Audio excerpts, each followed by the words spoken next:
Welcome to another series of webinar. I'm Akansha Sahai, Project Manager at Rehab Path India office. We are a Madison-based startup with a mission to fight addiction and mental health by helping the patients and their families by connecting them to the right rehabilitation centers. And currently, we are working with around 1,700 rehabilitation centers. And in today's webinar, we will be talking about denial management in addiction treatment with Hope Trust Foundation.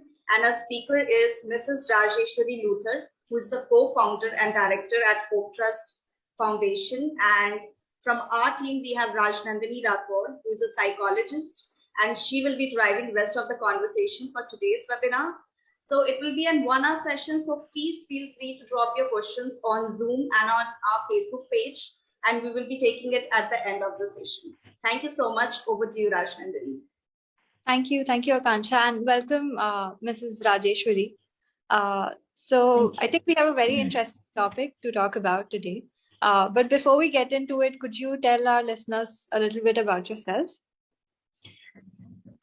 Yes, thank you so much, Rehab Path and Rajanandini, and warm welcome to all the people who are joining in. You already know my name, and I represent Hope Trust. Hope Trust has been doing path-breaking work in the field of addiction treatment, and we are close to 20 years old, based out of Hyderabad. And so we did start with the primary focus of addiction treatment, and for many years to come, we have strived to make sure that we come up with a model which is very contemporary and keeping in mind all the ethical principles and evidence base. So that has been our driving force and driving principles behind Hope Trust. And so we have an IP, we had an IP, and then we have restarted our IP. We deal with a lot of clients who are not just having addiction issues, but also dual disorders, which could mean mental health issues like bipolar, schizophrenia, anxiety, GAD with addiction. And in the process, we also learned that especially in reference to our Indian subcontinent, that when you deal with the patient, you don't only talk to the patient, you only deal with the patient, you have to deal with the family. So I think we are one of those very, very few, or rather, I would say for the longest time, the only rehab which spent an equal amount of time talking to the family members and actively talking about family recovery. We acknowledge that family plays a very important role in the treatment of addiction, and hence, not only they have to be prepared and they have to be given all the right tools. And then we come to the next phase of Hope Trust, which is when we realized that in the process of dealing with patients, we were also coming across many mental health issues. So we started our outpatient clinics, not just for addiction, but for mental health. And today I'm very proud to say that we have close to 24 people on our panel, and the list seems to be growing. So we deal with not just addiction, but also child psychiatry and all facets of psychology. We are quite active in training and webinars, including internships and school sensitization, college sensitization. We are probably doing about 4 to 5 webinars with corporates currently on mental health and addiction. So we as a team believe that psychoeducation is one of the most important tools in order to deal with mental health issues and create a positive mental health scenario. So that's what it is. And I'm a counseling psychologist, having also been trained at Hazelden in addiction treatment. And with a lot of humility, we'll say that as a team, I think we just love what we are doing, and we look forward to doing more work. That does sound like a lot of growth from the beginning. And I think you yourself are playing a big role in the psychoeducation with a lot of these webinars, right, in the past few years. Okay, that does sound great.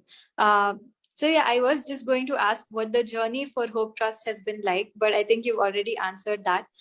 So why don't we go into the presentation and talk about our topic, denial management in addiction and treatment. That sounds good. And I will just open up my presentation.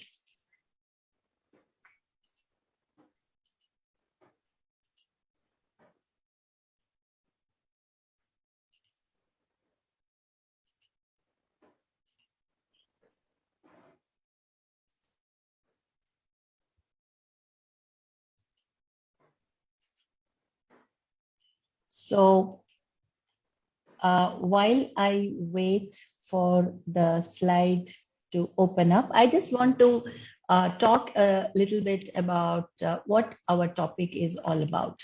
So our topic is called denial management, and denial is one of the biggest and largest symptoms of uh, addiction. Like like we have many diseases, and we identify a disease by the signs and symptoms, and I think this is one of the biggest symptom of addiction, that when there is a person who is suffering from substance abuse or any type of addiction, could be behavioral issues, behavioral addiction, we have to uh, you know we have to deal with a lot of denial issues. This is probably the only disease where the patient actually tells you that he or she doesn't have a problem. Normally, we go to a doctor and we are pretty open about talking to the doctor. So just give me a second. For some reason, the slideshow is not opening up.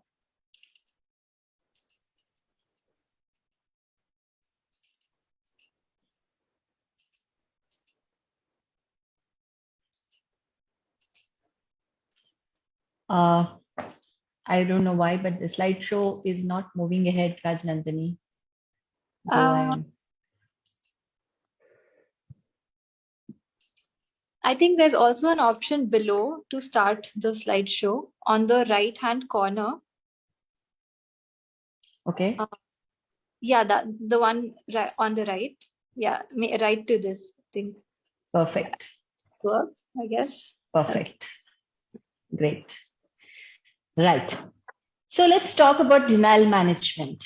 Now, when we talk about something new, or we are faced with an adversity, what is the first thing we talk about? We talk about preparation. We need to know what is the preparation we need in order to deal with a situation. And the better prepared we are, the better we handle that situation. The second thing which we need to know when we are dealing with any situation which is adverse. Now, you take an example of COVID. I think the recent example, crisis issues are to do with COVID as well. Like, we need to prepare, and then we need to have the confidence. Now, how does confidence come? The confidence comes if we prepare well, and we know more about the subject, we understand the tools, and we use the tools. When we deal with addiction and with families or as a community, we sometimes do not accept that there is a problem, that is denial. And then, even if we accept there's a problem, we do not prepare ourselves. We think magically things are going to move. And even if we prepare, we lack the confidence to deal with that situation. So hopefully today, after this session, the large number of people who are watching us should be able to understand this better. Now, going to the next slide. Before we go to denial, we need to understand what are we talking about. We talked about the symptom. We need to also talk about what is the disease. So a little brief talk about understanding what is addiction.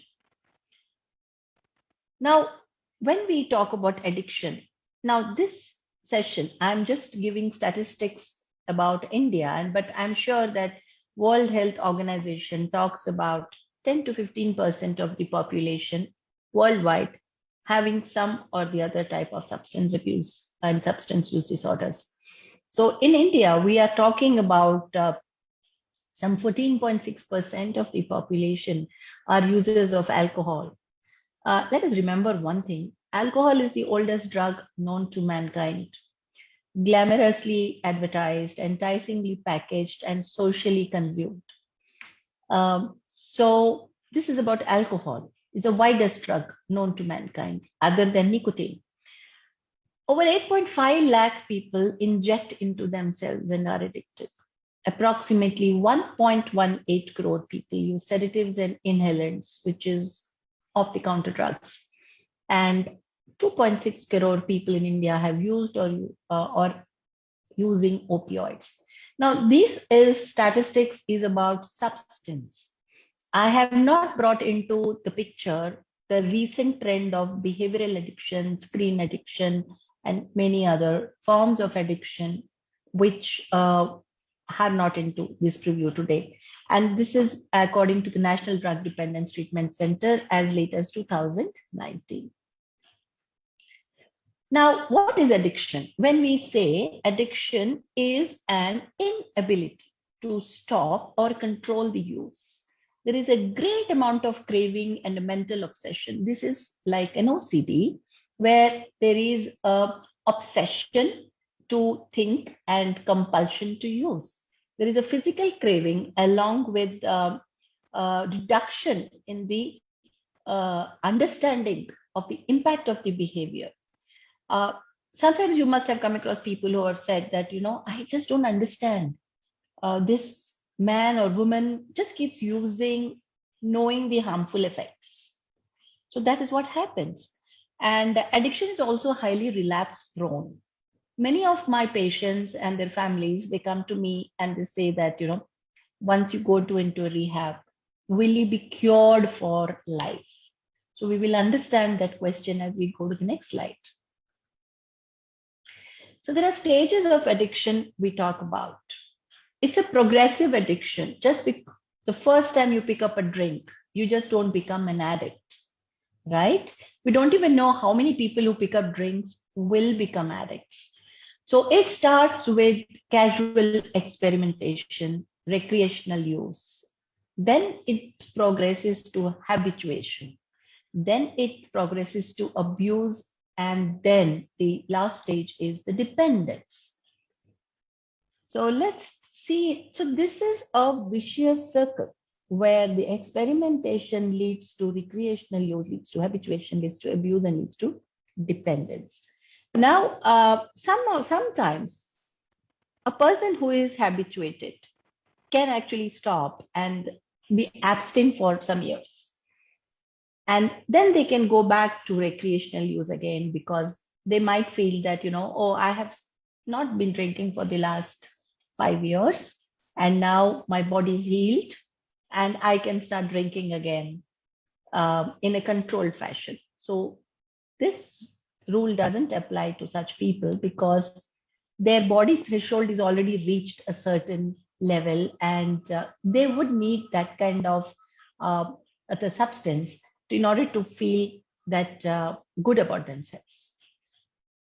Then we also talk about understanding what is denial. Now, denial is a very normal defense mechanism that occurs to a lot of humans, most of us actually, all of us. It is a way of refusing to acknowledge that, the event is not there. For example, when Corona hit us, we all were like thinking, oh, it's probably not as bad as the news is streaming, or it has happened 3 kilometers away and it's not happening to me, or it's happening to somebody's. So I'm like, okay, it's not as bad as it's been. So I might put down my guard. I might go out without a mask. I might start taking more risks. Basically, I deny that it is a serious thing and I have to take the precautions. Same thing happens in different behavioral methods when we talk about denial. And many a times we just think that closing your eyes it just becomes night. You may be sitting in broad sunlight and you might think that, oh, I've closed my eyes, the light is gone. The light is still around us. It's just that we closed our eyes. So denial is something pretending it's not there.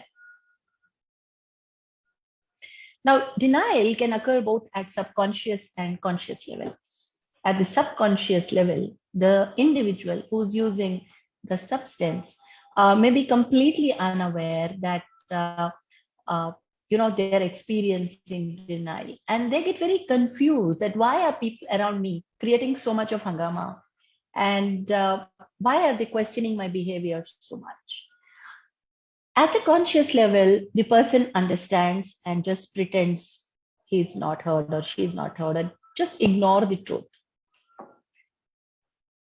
Now, we do say that denial is normal, but denial is usually triggered when there is a situation where the individual feels I'm threatened or I'm distressing. So it's like, did you do this? So I'll say, because I'm so scared of admitting I'm wrong, I'll say, no, not me, somebody else. Did you drink too much? No, I didn't drink. My friends made me drink more, or, my wife or my husband, they were creating a ruckus. So I had to take it in order to feel good. So it's like you do not acknowledge that your role in dealing with denial. Now, in chemical dependency and addiction, this person always engages in habitual patterns. And because eventually they will feel embarrassed, guilty, and shameful. And how do you deal with that? We deal with that by minimizing, blaming different patterns of denial. I'll give you a few examples as we go along. Now, the only way the addict who is very helpless can continue to use the substance is to deny the consequences, right? So it's like I do something and everybody around me is telling me that, what you're doing is wrong.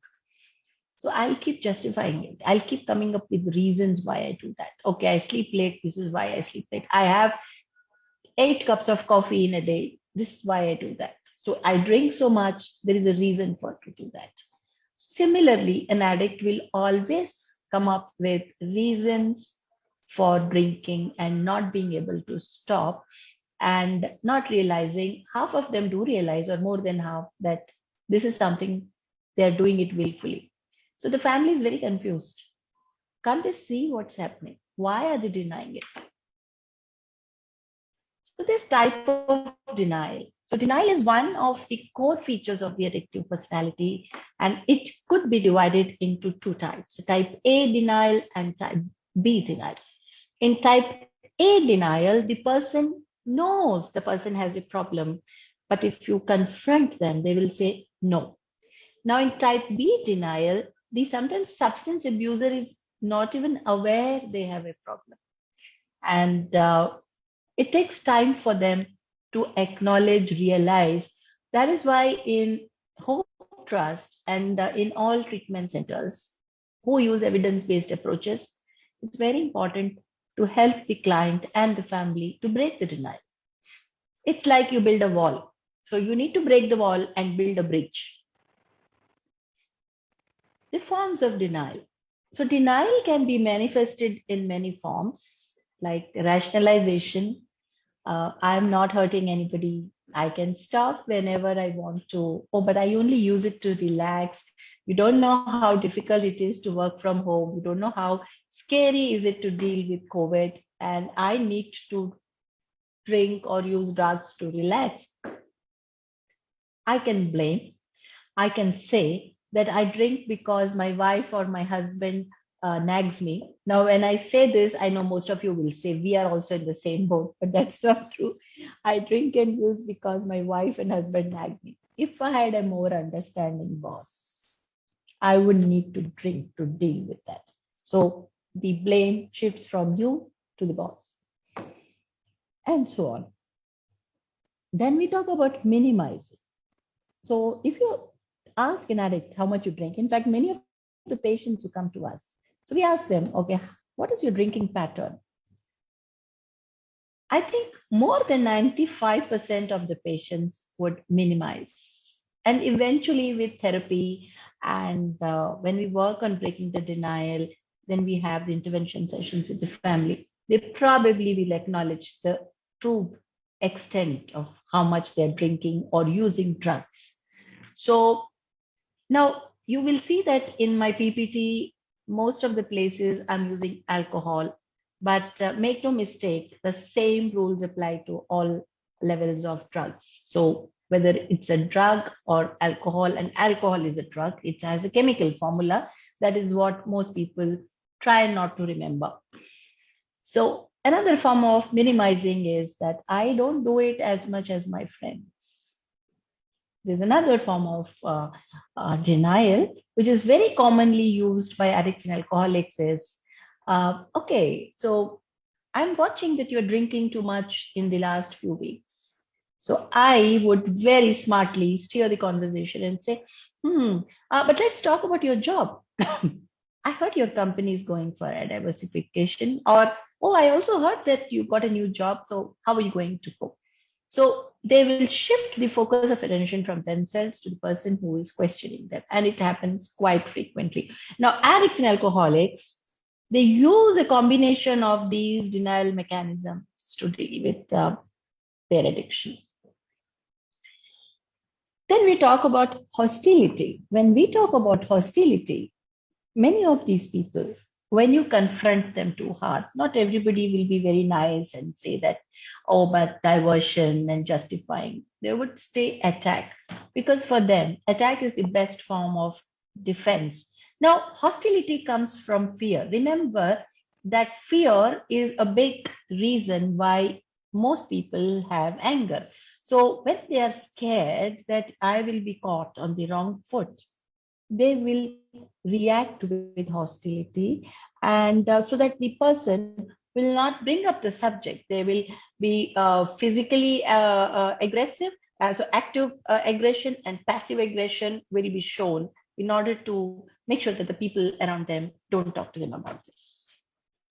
Now, there will be certain class of substance abusers or substance dependents who also will be very silent. So you just go on talking to them, you go on questioning them, and they just will not say anything. Why? Because they know eventually people around them will get tired and they will move on. Then there is another form of denial is projection. So it's like they're very self-righteous. They are very good with their self-righteous behavior, and they say that, yeah, okay, I am a problem, but it's your fault. You never loved me. So what happens is they very conveniently shift the blame from themselves to the family, who then starts thinking that, oh, maybe it's true. So these are a summary of the defense mechanisms I have just said. Now, there are stages of denial. It's not like it just starts with hostility or it just starts with justifying. So there are stages, just like addiction is not an event, it is a process.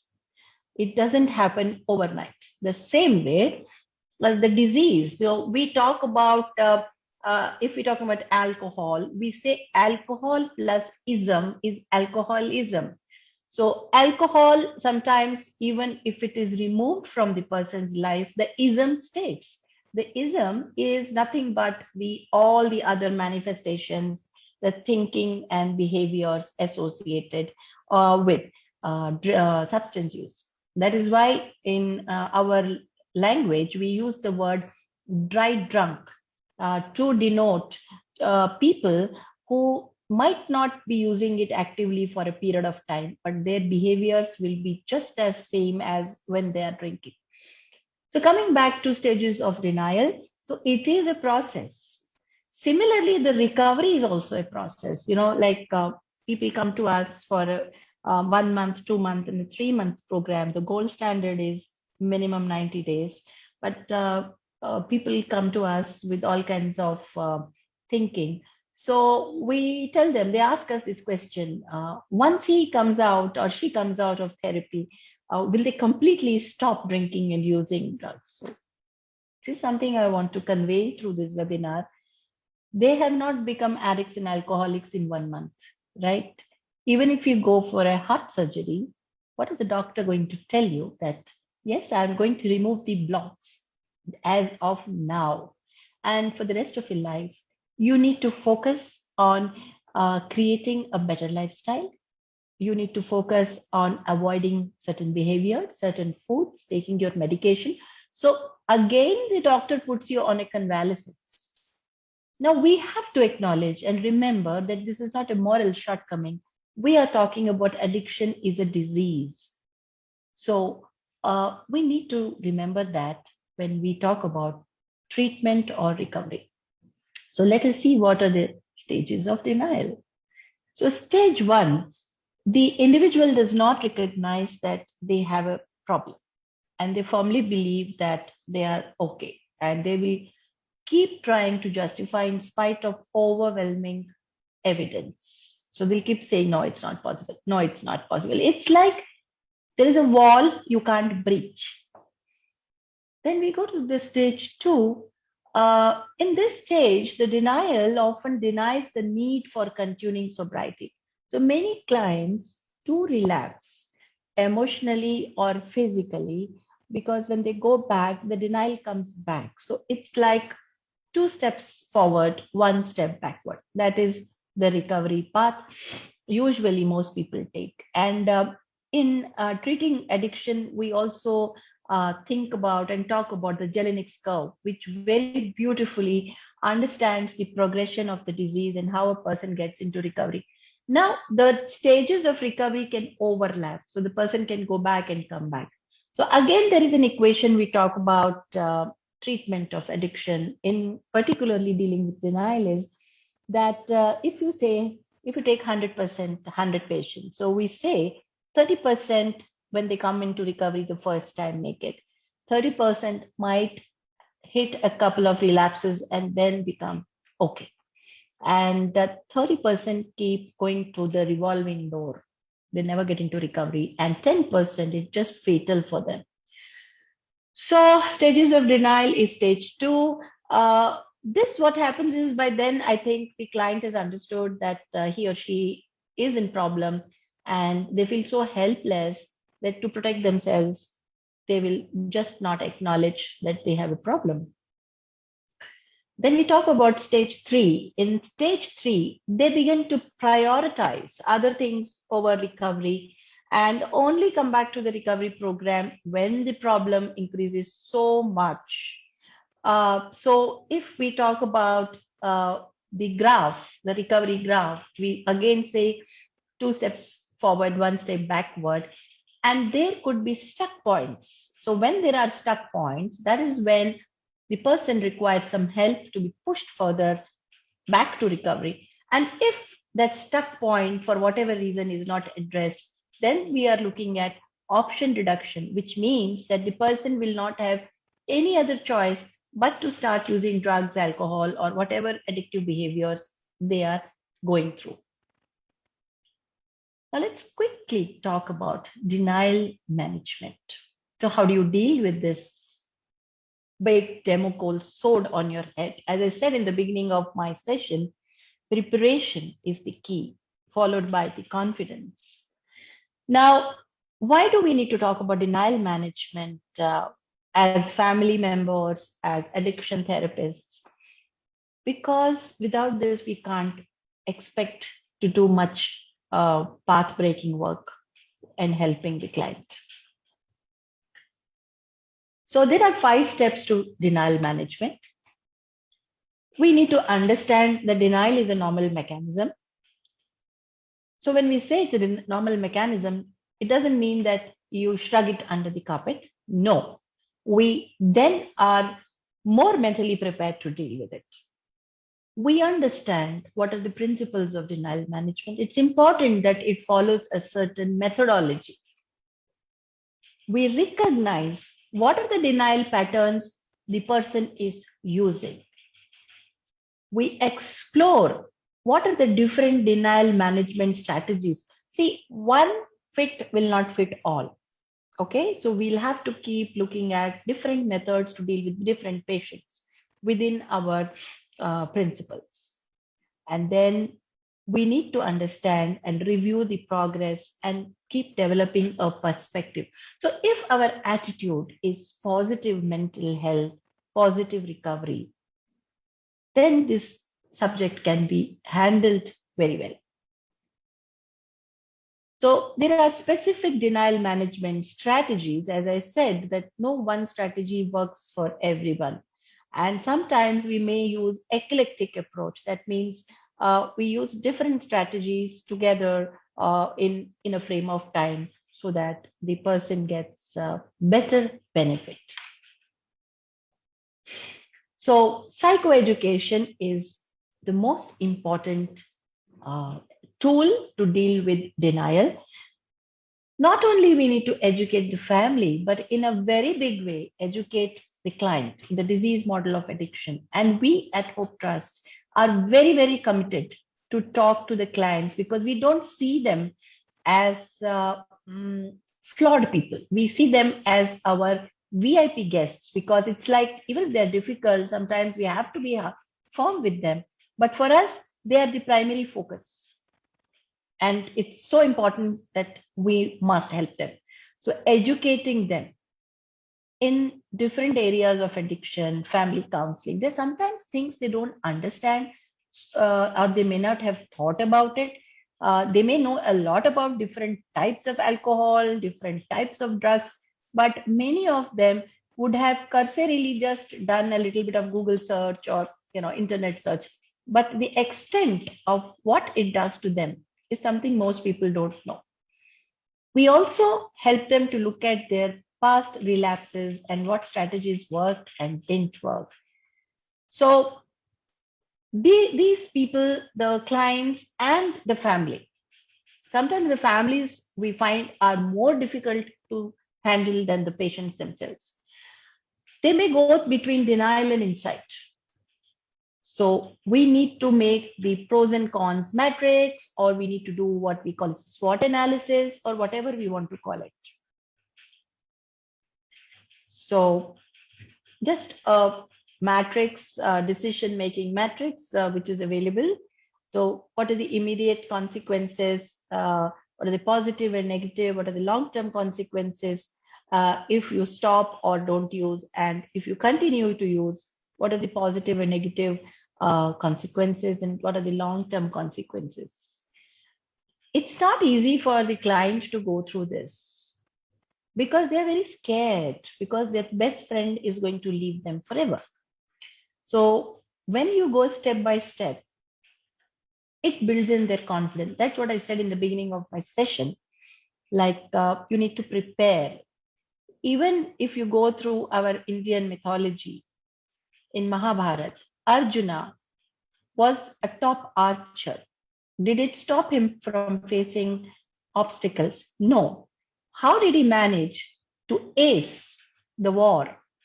Is because he was well prepared and he was confident and he was mentally prepared that yes, I am going to have obstacles.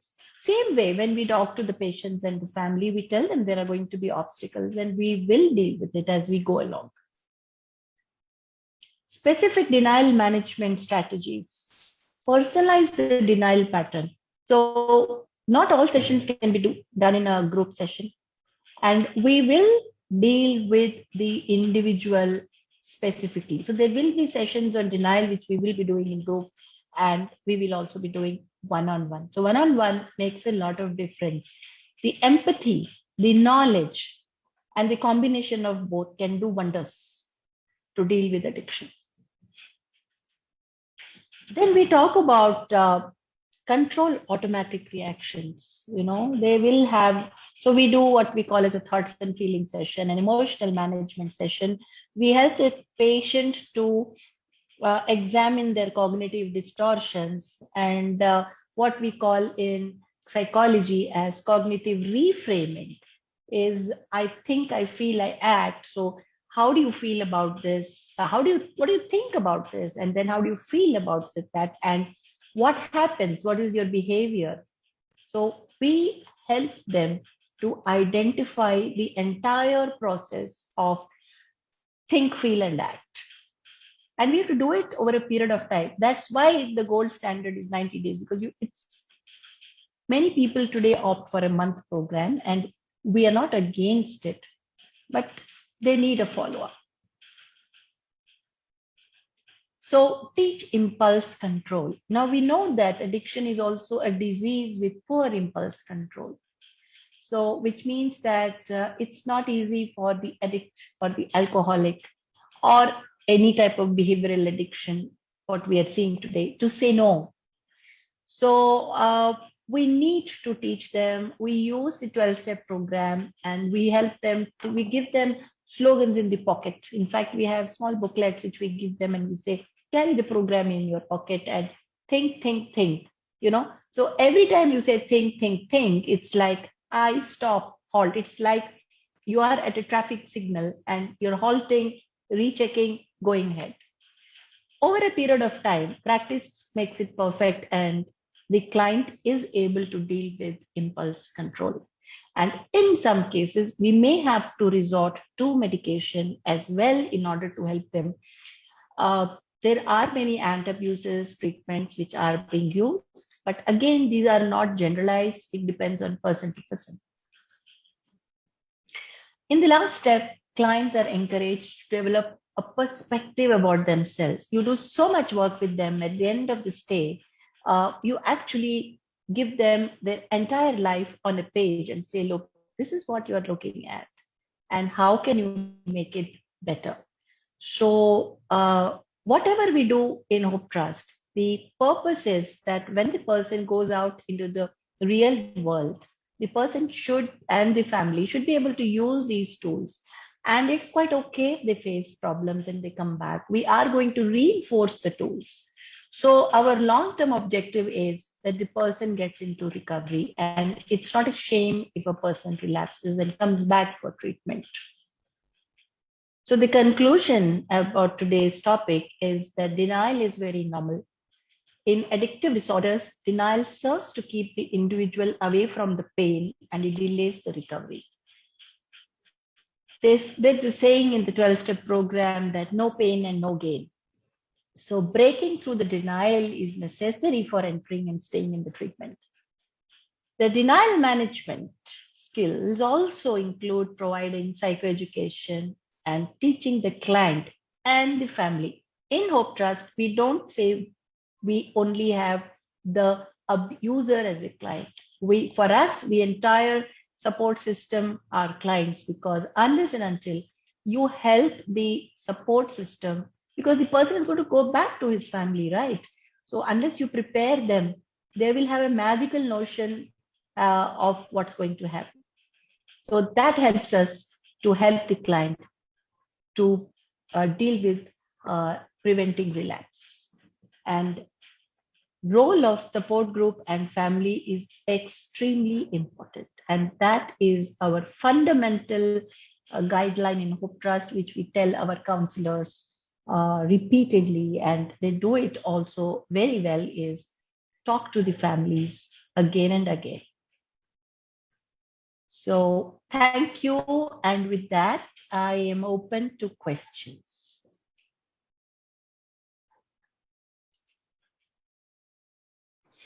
Yeah, that was a really good presentation. It was very detailed, but the information was also very simplified with the help of examples.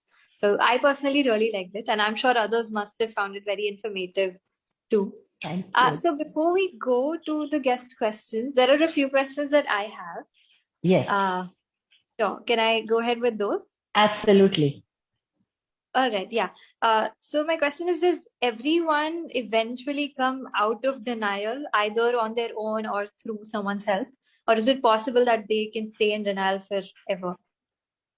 So if you remember the equation, Right. I said 30% first time relapses, 30% first time, very few, 30% might make it the first time. And which means that they continue to work on their denial patterns with the help of the counselors and the 12-step programs. And 30% the denial might just come back and they keep relapsing. because for them to go back to relapse is they need to deny, they need to tell themselves that it's okay, I don't have a problem. And for some people, it just doesn't work. Again, there are so many reasons why some people make it, some people don't make it. Also, their different bodies, different genetic makeup. There could be a lot of genetic loading. There could be pre-existing mental health issues. So you're right. I made it very simple, but it's actually the most complex disease you can think of. So I hope I have answered your question. Right, right. Yeah, I also really like the example that I think you started with, where when we go to a doctor, we ourselves tell them our problems. But here we're going to the doctor and denying all our problems. Yes. Yeah. So in our country, there is a lot of stigma against addiction and mental health. So do you feel like that has a role to play in the denial and the maintenance of denial phase in people? Absolutely. I think denial comes, it's a double-edged sword. It's not just about what I feel about giving up drinking because I have craving and, I am going to feel like I am just thrown into the water and I don't know swimming. But stigma plays a huge role today, very huge role. It's like so many years back, tuberculosis was such a big stigma, and people who had tuberculosis were put in sanatoriums and they were just kept away. So it was like they shouldn't be around. And even if they had, it was never talked about, not understanding. And then science took over and we started talking about treatment. Same Mhm. way, addiction stigma has to go. People have to understand that it may not be a curable disease, but it's a treatable disease. And for a person to remain in recovery from the disease of addiction, he or she has to keep doing the rest of the life. Because once an addict, always an addict. You don't say he was an addict. It's not, you don't say I was a diabetic. There is always this stress that, or I was a cardiac patient. Nobody says that, right? They say I am a cardiac patient. So people need to understand that while the behaviors of people who use drugs and alcohol may be very embarrassing or difficult, yes, it is a difficult subject, but stigma, hiding it, is going to make it worse. You are going to reinforce the denial in the addict. Mhm. Makes sense. So, like when you were talking about management, psychoeducation was one of the first techniques that you spoke about. So, do you think that just general psychoeducation and awareness among people can increase acceptance and hence reduce stigma all over? Yes. So the stigma and the reluctance in the addict and in the family is at two different levels. So the addict most often may feel stigmatized or because they may not want to give up actually. So they may use that as a reasoning. Families usually face the greater stigma because it's like they take it very personally. They feel that some level they are responsible and what will people think about it. Today, we do a lot of sensitization programs, not just in addiction, but mental health as well. And when we do that, we talk about dealing with mental. In fact, stigma is not just only limited to addiction. General mental health, people still feel that it's not something. Obviously, I always tell them, God has put your brain on top of the body because it's the most sensitive organ. It is a supercomputer. So obviously, if it is at the top, it deserves that kind of a respect and attention. So stigma has no role to play here. It should not be a stumbling block into recovery. Mhm. All right. Okay, so here's the last question from me. What are some of the don'ts in denial management? Because when I think of denial management or how it is portrayed in movies, is one person is completely reluctant and maybe their friends or the rest of the family is trying to really blame them or shout at them or force them to go into rehab.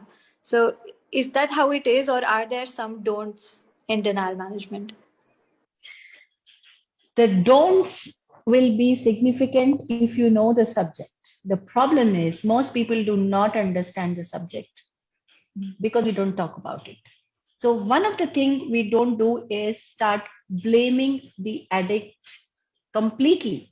See, I'm not saying the person is not responsible. I'm saying don't blame him for the disease, but blame, and if you really want to talk to him about responsibility, it's a recovery.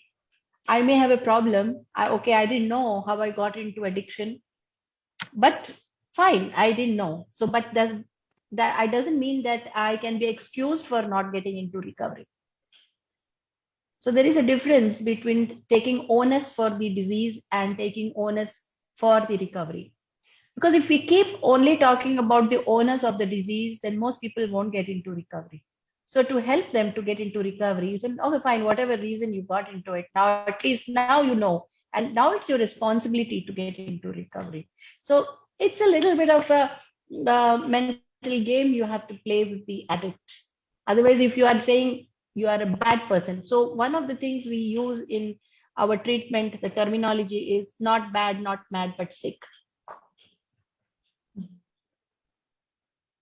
Makes sense, yeah.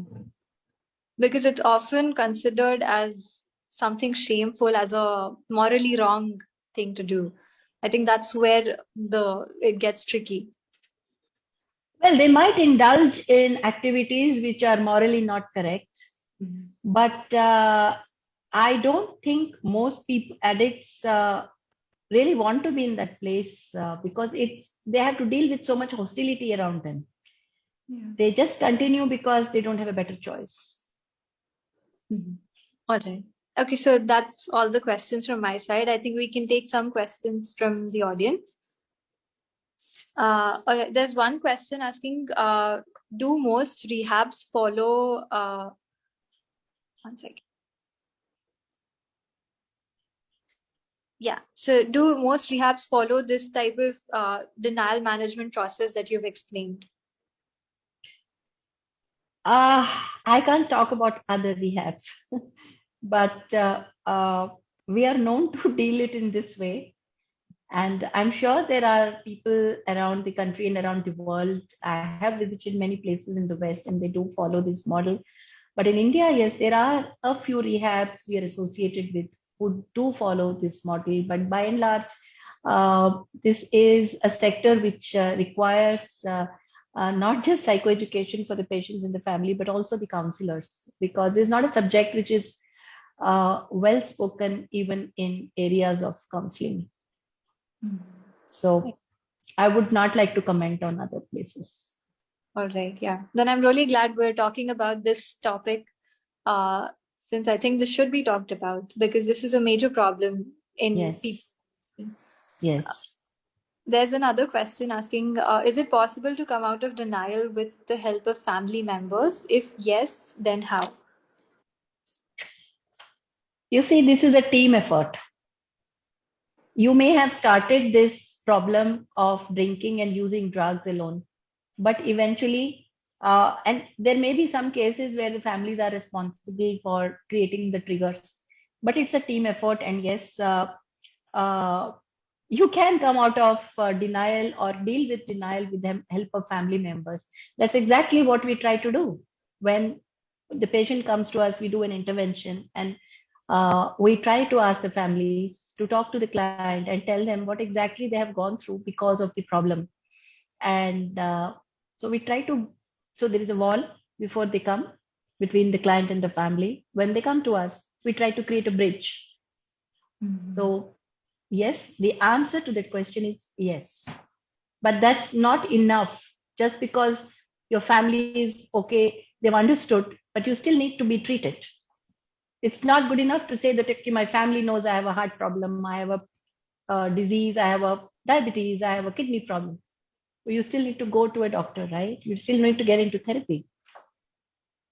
Makes sense, yeah. I think that's only the first step, and most often family Yeah. members themselves would need a lot of psychoeducation to understand how it works.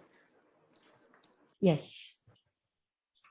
Okay, Okay, there's another question asking what are the early signs of denial and addiction, if you can think of any. I think I covered it in my presentation. Mm, the early signs is first, to not accept how much you are drinking. So most are using drugs. So when you hide your use, and there are different drugs and alcohol will have different symptoms. So you cannot identify. For example, you may start off with uh, being a closet drinker. So denial usually sets in when it crosses a certain level, So if they see, for example, in today's youngsters, alcohol has become a very important tool to socialize. And today, if you go to a party and then you're not served alcohol, then you are not seen as cool. So I was just reading the other day one of the articles where it said the role of parents and the role of society in stopping the first drink, because we use the word the first drink does the damage. So the early signs of denial could be hiding what you are doing, how much are you drinking, and if there are any consequences, you are hiding the consequences. Denial is not like a blood test where you can just take out the blood and say, oh, this is early signs of denial. You have to observe the behavior, and most often addicts and alcoholics are very good in hiding. So most of the time, early signs of denial are missed by most people, but you can make out that there is a change in the person's behavior, the quality of life, the lifestyle changes, and maybe the person is minimizing, and or justifying. So you can make out that I'm seeing something, the addict is saying something else. So that can be construed as an early sign of denial. Okay, okay. Can like journaling or tracking your consumption be a way to realize how much you're drinking, or like to break the That denial in some sense? that is an ideal situation which most people don't. They would be Mhm. very unhappy to do it. So, as part of the symptom, I think what we also do is that, Nonsense. yeah, can you please mute your audios? Yeah, there is a Yeah. overlap. Yeah, right. So, there are other members from Team Hope. Would they like to take this question without your videos, with or without videos?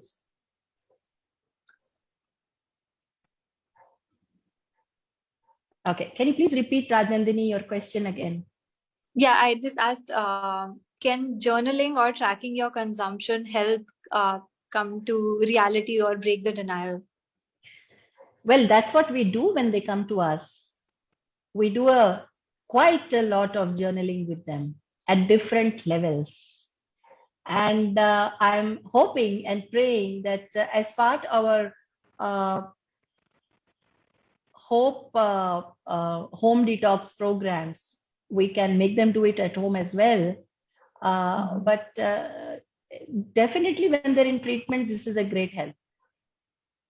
We do an Okay. extensive journaling with them Yeah. after they come to us. I think that becomes difficult to do it on your own, so it's best done with someone's assistance. Yeah, yeah, yeah, yeah. Okay, there's another question. Does Hope Trust give counseling session for denial management for all patients who come in, even if they are not in denial? I'm sorry, I don't think I've understood that question. So I think it's trying to ask if denial management is a part of the treatment process for every client that comes in. Yes, the answer is yes. Mhm. Okay. All right. Okay, there's another question. Where can one find support groups in India? All over. You just have to go on the internet, and we have Alcoholics Anonymous, Narcotics Anonymous, Gamblers Anonymous, and so on and so forth. So you, depending on what type of support you need, you can go ahead and search. Right. Okay. How can I recognize if I am in denial? How can I recognize? After my session, I think you will. Yeah, I think you've given quite a lot of examples for people to Yes. be able to realize. Yes. Yes. Okay, I think we can take one last question. Yes, Yeah. please. So how can I talk to someone in denial without sounding disrespectful? Uh, Pardon, I didn't understand the question. Could you Yeah, repeat? it's just how can I talk to someone who is in denial without sounding disrespectful? Okay. So I will not answer that question so directly because it's not a direct answer to that question. If a person is in denial, and depending on how the person looks at his or her addiction, they will use those strategies. So I would try to the best of my ability to use all my communication tools, right? It's not just addiction. When we talk to somebody about their problem or a problem, we are normally told that your communication should be good. So if we are hostile, they will definitely react in a hostile way. But with an addict, even if you are very kind, open, maybe the first few times they will still react because they don't like the idea of giving up what they are doing. Yeah. So we don't give up. So that is the difference between the addict and us. We should not give up so easily. Mhm. Okay. All right. Yeah, I think if anyone's in doubt, they can always seek professional help in how to manage denial. Right. Okay, so I think that's all the questions that we have so far. And it's almost time as well. So I think we can wrap it up here. Yes. Thank you so much. This was a great conversation. Over to you, Akansha. Thank you so much, Rajnandani. Thank you so much, Mrs. Rajeshwari, for such a great, informative presentation and very, very insightful session to both of you, Mrs. Rajeshwari and Rajnandani. I'm sure it will help a lot of people in our network. I was actually able to relate also a lot. Like, I'm sure people will be able to relate because I know someone who is into addiction and I can relate with most of the activities which you told, which you spoke about in the presentation. So I was able to relate about that. So thank you so much once again for such an insightful session. And before we conclude, do you have any message for the audience, for the participants as a psychiatrist? I think the message is that don't be afraid of telling somebody you have a problem, because accepting that you have a problem is the best part of the solution. So do take help, and we understand that it's not easy, but it's not impossible. And continue to spread the message. A lot of people who are here today, they should spread the message because we need to create a buzz about the treatment and how we look at addiction. And that is how stigma goes.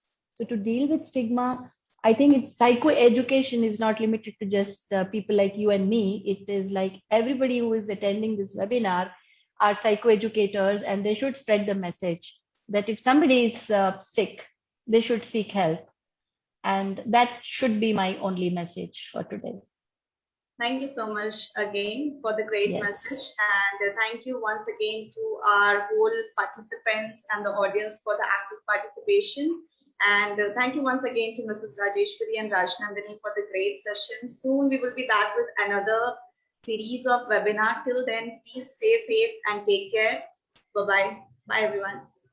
Bye. Thank you very much. Keep safe. Bye-bye.